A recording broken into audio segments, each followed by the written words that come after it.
Merci. Bonjour tout le monde, je suis Kazim Aziz, professeur de neurogastroentérologie à l'Institut Wingate de Londres.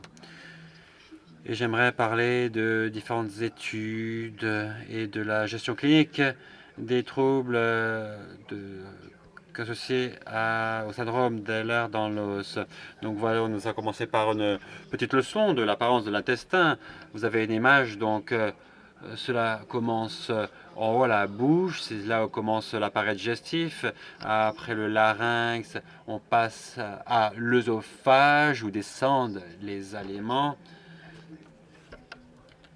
Et en bas, à la fin de l'œsophage, on retrouve l'estomac, où nous avons ce qu'on appelle la jonction gastro-œsophagienne. Et il y a une valve qui est d'habitude fermée pour que les acides de l'estomac ou les aliments ne remontent pas.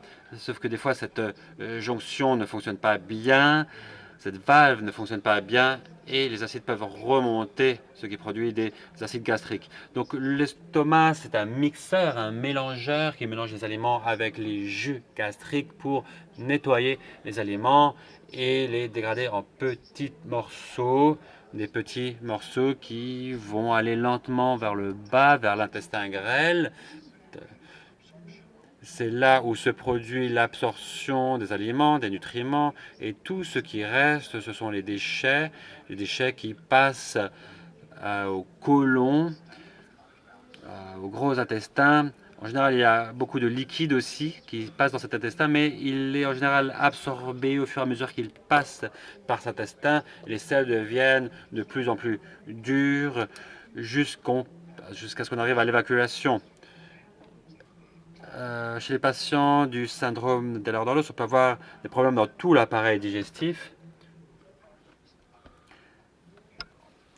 Ces problèmes ont souvent trait à la motilité, au déplacement dans les intestins, mais aussi avec les sensations. Il peut y avoir des intestins plus sensibles.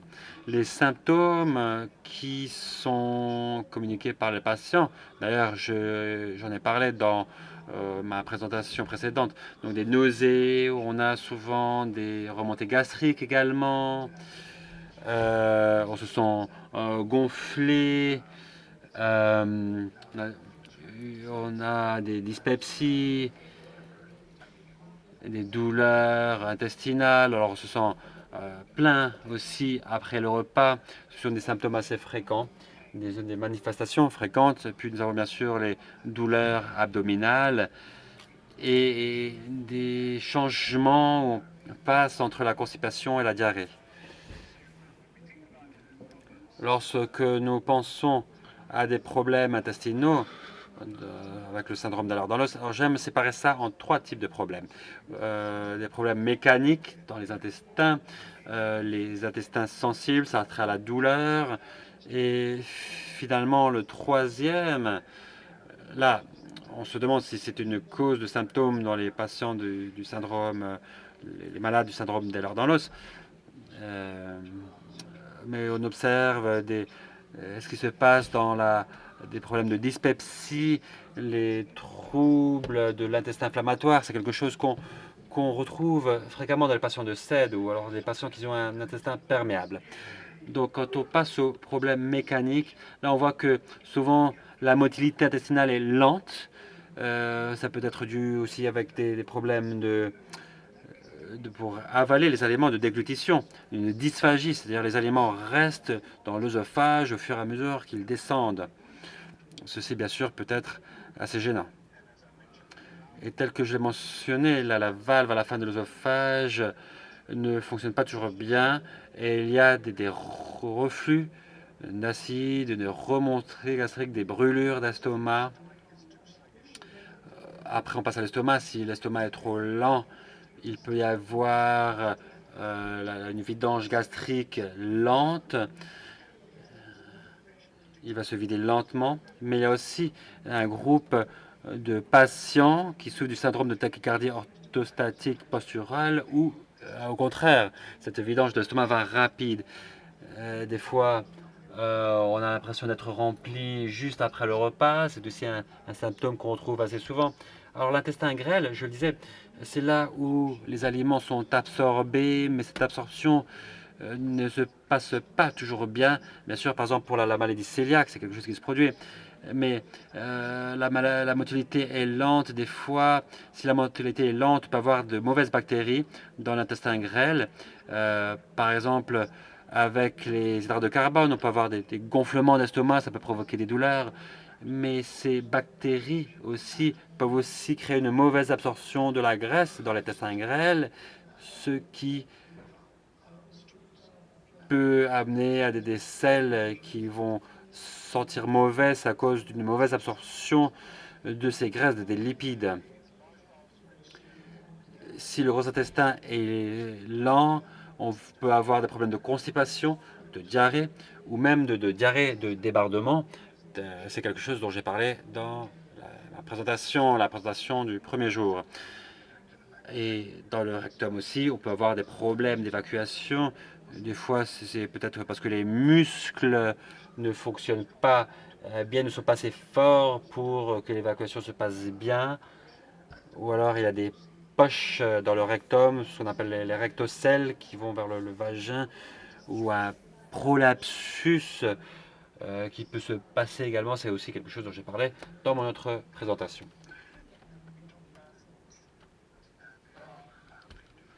Alors, il y a différents mécanismes qui peuvent nous amener à des intestins sensibles. On peut avoir les nerfs de la paroi abdominale qui peuvent être sensibles. Ça peut se produire lorsqu'il y a eu une blessure, une blessure dans la paroi abdominale. C'est comme si on a de l'huile chaude dans la main lorsqu'on cuisine. La peau est sensible. Pourquoi? Parce que les nerfs ont été endommagés sur la peau de la main et on est plus sensible. La même chose peut se produire dans la paroi abdominale. Et si ça devient plus sévère, cette sensibilisation des nerfs de l'œsophage peut passer aux nerfs de la moelle épinière. C'est-à-dire que le corps va assumer cette sensibilité et ça peut opérer à plus long terme. Bien sûr, ça peut provoquer un certain stress, une anxiété et finalement, c'est un cercle vicieux. Parlons des effets de l'intestin perméable. Si vous avez un intestin perméable, beaucoup de particules alimentaires peuvent passer à travers la paroi intestinale. Ceci peut créer un problème de la barrière intestinale et le système immunitaire, les mastocytes s'activent. Et ceci peut nous ramener à des intolérances alimentaires, des allergies alimentaires et aussi des maladies immunitaires qui peuvent se présenter à cause de cette perméabilité de l'intestin. Et chez les patients de SED, c'est des problèmes d'activation mastocytaire générale ou d'intolérance alimentaire. Les patients qui souffrent du STOP, du syndrome de tachycardie orthostatique posturale, peuvent avoir aussi des problèmes. J'en ai parlé, mais j'en reparle parce que c'est un problème assez commun qui n'est pas toujours bien compris. Les patients de POTS ou STOP en français, quand ils peuvent se plaindre de nausées, de gêne estomacale, mais ils disent aussi que les patients de SED disent aussi que leur syndrome de tachycardie orthostatique posturale s'aggrave après le repas. Ils ne peuvent pas se mettre debout, ils doivent s'allonger. C'est l'augmentation de flux sanguin quand on mange, donc il y a plus de sang dans la cavité estomacale. Et si nous avons une pression, une tension qui baisse et qui fait augmenter la fréquence cardiaque, c'est pour ça qu'on a cette tachycardie. Donc souvent, c'est pour ça qu'on a parlé de d'étourdissement, de fatigue, de nausées. Ce sont des problèmes qui peuvent se produire. Donc comment gérer ce type de problème chez les patients, chez les malades ou les personnes qui ont le syndrome de l'ordonnance? Donc il faut se rassurer, il faut savoir que c'est des symptômes que peuvent expérimenter ces personnes. Et rien que de le savoir, ça peut être utile. Savoir qu'il y a des problèmes gastro-intestinaux car ces personnes ne sont pas toujours au courant. Donc il faut expliquer qu'il y a de multiples symptômes et qui peuvent être liés aux autres problèmes dans les articulations, les problèmes musculaires ou alors de l'appareil urinaire, d'activation mastocytaire. Tout ceci nous aide à comprendre pourquoi tout ceci se produit. Idéalement, il faudrait avoir une approche multidisciplinaire avec certains collègues qui peuvent nous aider à traiter les patients qui vont se bénéficier de l'aide de diététiciens, de personnes spécialisées en gestion de la douleur, des personnes qui sont spécialistes dans les problèmes urinaires, articulaires ou du POTS, ou des psychologues aussi qui vont nous aider à traiter ces problèmes. Car si on prend un patient qui a des problèmes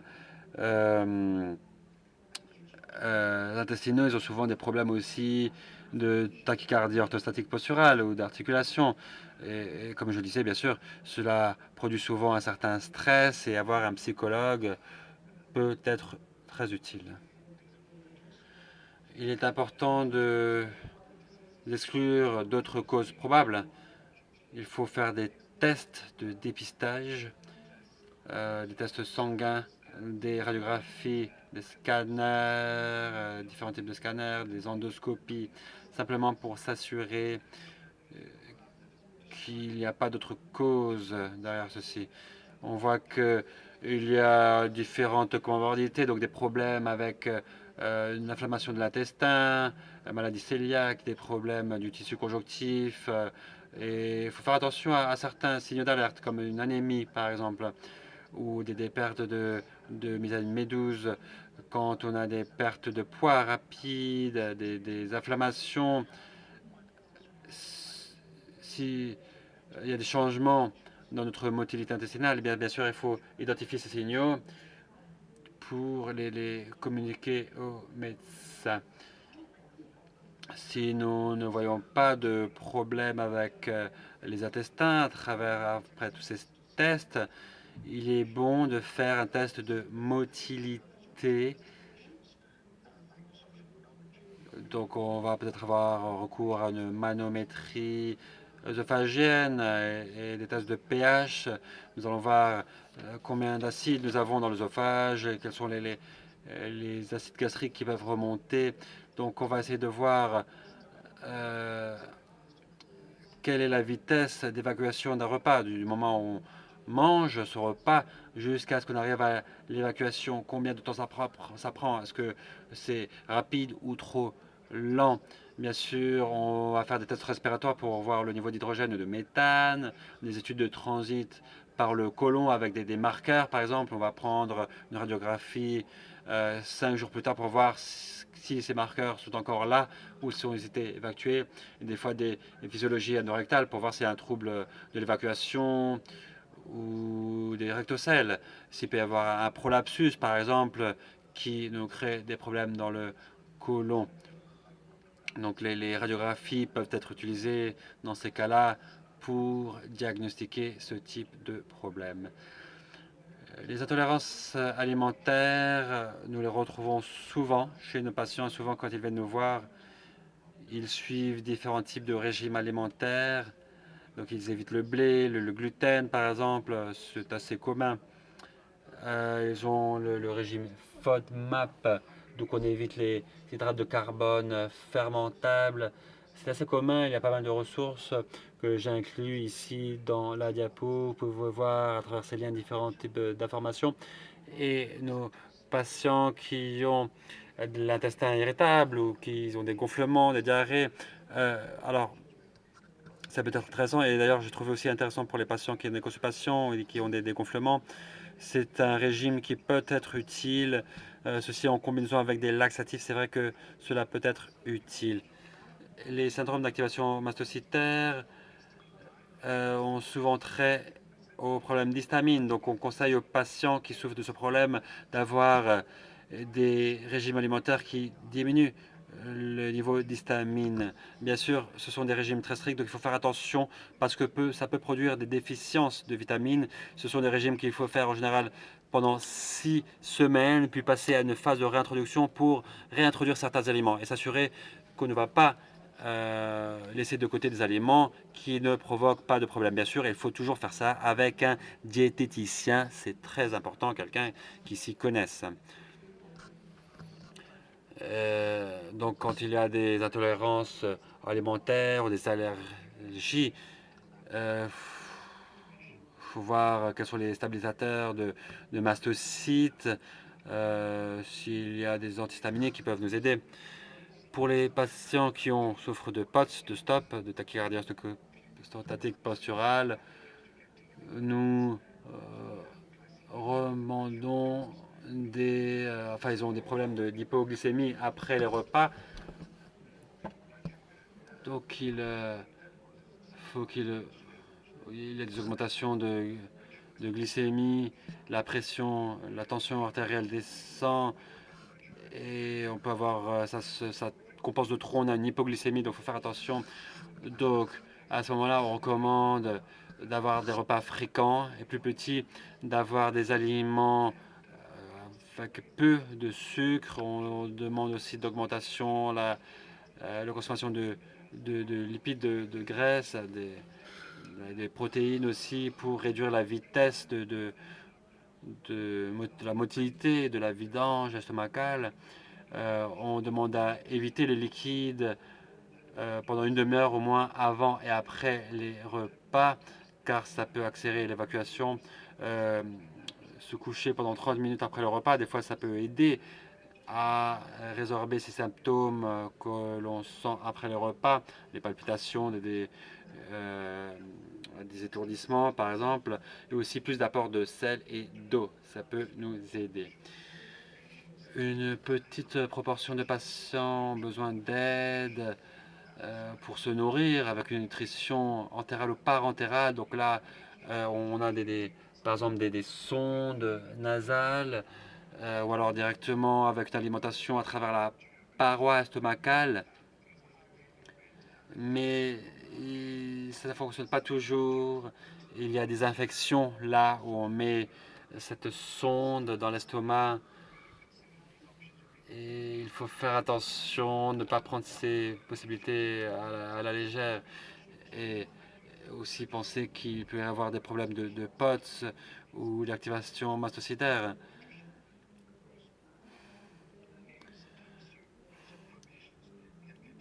Pour certains de nos patients peuvent avoir peur de manger à cause de ces symptômes d'intolérance qu'ils ont avec les aliments. Ça peut créer une certaine anxiété ou même des dépressions. Et il y a un faible pourcentage de patients qui ont en même temps des troubles alimentaires. Et c'est bien sûr quelque chose à prendre en compte convenablement. On demande aussi aux patients d'éviter des antalgiques à base d'opiacés, surtout car ils peuvent réduire la motilité intestinale et lorsque la motilité est lente, cela peut créer des problèmes. Pour traiter le problème de l'hypersensibilité intestinale, eh bien, s'il y a une certaine sensibilité du système nerveux, bien sûr, il y a des médecins comme la prégabaline, gabapentine, l'amitriptyline, duloxétine. Ce sont des médecins qu'on utilise pour traiter les douleurs chroniques, mais cela aide aussi avec la dépression. Donc il y a un chevauchement sur les effets de ces médecins, ça peut aider. Et aussi des approches psychologiques ou psychiatres, comme la respiration lente également. Il y a différentes options qui ont un rôle à jouer chez les patients. Bien sûr, il faut évaluer le patient en détail pour savoir quel est le meilleur traitement possible. Alors, pour traiter la constipation, bien, il y a les régimes alimentaires, bien sûr, la prise de médicaments, mais ces médicaments produisent des gonflements souvent. Et il y a des laxatifs qui fonctionnent très bien, comme Movicol, par exemple. Il y a d'autres médicaments qui peuvent aider à rendre les selles plus molles pour qu'elles passent plus facilement. Il y a aussi des laxatifs qui peuvent être utilisés comme ces produits ici que vous voyez ici, Nulcolax ou Sénocote, bien sûr sur prescription. Et si la constipation est plus sévère, il y a des stimulants pour le gros intestin. Resolor est le plus commun. Et c'est quelque chose qui peut aider pour des patients qui montrent une résistance aux autres traitements. Il y a des suppositoires aussi de glycérine avec les patients qui ont des difficultés d'évaluation. Des fois, les suppositoires peuvent aider. L'INSAS, c'est aussi un autre traitement pour la constipation qui est réservé aux cas plus graves. Donc, il libère des liquides dans l'intestin grêle et ça aide à fluidifier et ça a un effet de stimulation aussi.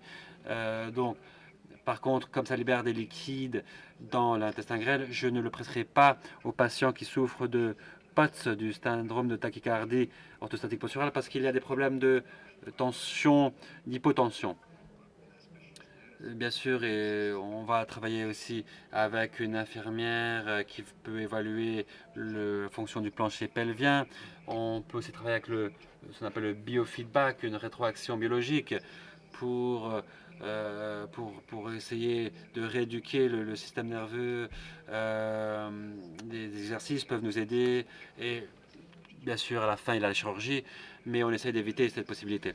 Il y a des probiotiques, on en a parlé, de ces, ce qu'on appelle les bonnes bactéries, les probiotiques. Surtout, on en parle pour le syndrome de l'intestin irritable. Et il y a certains probiotiques qui montrent une certaine efficacité. Il y a des données, des chiffres qui le valident. Bien sûr, Saprove fonctionne bien, mais Biocult et Alflorex également fonctionnent bien pour ceux qui ont des problèmes de flore bactérienne dans leur intestin. On peut utiliser des probiotiques pour les patients qui ont des problèmes, mais aussi le régime de FODMAP dont on parlait avant, ça peut être utile. Et pour certaines personnes, on peut utiliser des antibiotiques spéciaux comme la rifaximine, mycine, ou même des antibiotiques généraux.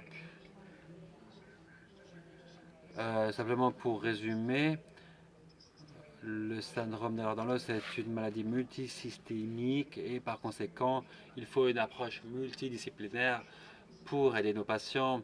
Différents services. C'est sûr qu'on n'a pas de coordination qui soit établie, donc c'est à nous d'appeler tout le monde. Et là, j'aimerais remercier simplement quelques collègues qui m'ont beaucoup aidé ces dernières années avec beaucoup des études que nous avons réalisées, ceux qui nous financent, la société L'Heure dans l'os qui est bien sûr généreuse et la société de soutien bien sûr de L'Heure dans l'os du Royaume-Uni. Merci beaucoup.